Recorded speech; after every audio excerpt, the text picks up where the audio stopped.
Doors Crash Course Instrumentation, Instrumentation Textbook Episode 6. What is instrument documentation? Welcome to a brand new series in Crash Course Instrumentation. In this set of episodes, we'll explore a topic that every instrumentation technician, engineer, and operator uses constantly. Instrument documentation. So what do we mean by instrument documentation? Instrument documentation refers to all the drawings, diagrams, datasheets, and records that describe how an instrumentation system is designed, built, installed, calibrated, and maintained. These documents are the roadmap for installation maintenance, troubleshooting, system modifications, operator training. Types of instrument documentation include PIDs and IDs, piping and instrumentation diagrams. Show process equipment, piping and instrumentation connections, loop diagrams. Show wiring, terminations, and how each loop is connected. Datasheets. Provide technical specifications for each instrument, calibration records. Show how instruments have been adjusted and verified. As-built drawings. Updated drawings reflecting the current, real-world installation.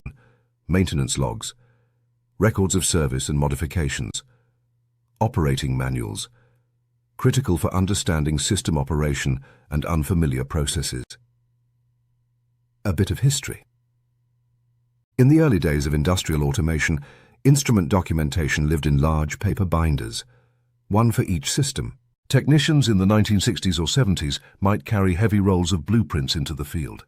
By the 1990s, CAD software made it easier to create and update diagrams. Today, most plants have a digital documentation system, sometimes integrated into their DCS, Distributed Control System, or CMMS, Computerized Maintenance Management System. Modern iPlummed e-techs may carry tablets or mobile devices with live access to PIDs and IDs, loop diagrams, and calibration data, standards that keep everything consistent.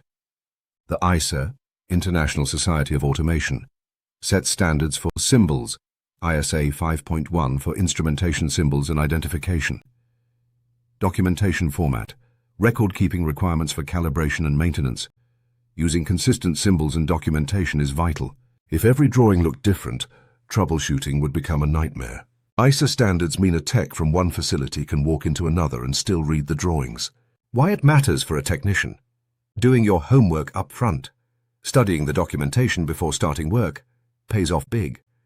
Faster troubleshooting, fewer mistakes in installation or calibration, improved safety when working on live systems, reduced downtime for the process.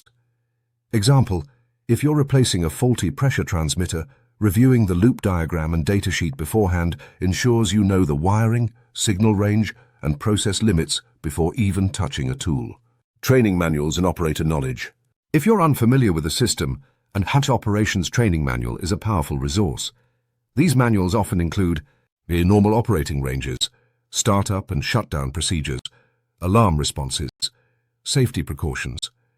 A skilled iPlummed tech uses these resources in combination with loop sheets, PIDs and IDs, and the DCS alarm logs to form a complete picture of the system. Just key takeaway. Instrument documentation isn't just paperwork, it's the map of the process. The better you know it, the better you can work. And following ISA standards ensures your work will make sense to the next tech who opens those drawings. This series is based on Lessons in Industrial Instrumentation by Tony Coupault. The full text is open source and available at the link below. Like, subscribe, and follow along as we dive into each type of documentation in the next episodes. Explore the full text, https ibiblio.org Coupault Socratic Model. Watch all episodes. www.youtube.com/Crash Course Instrumentation.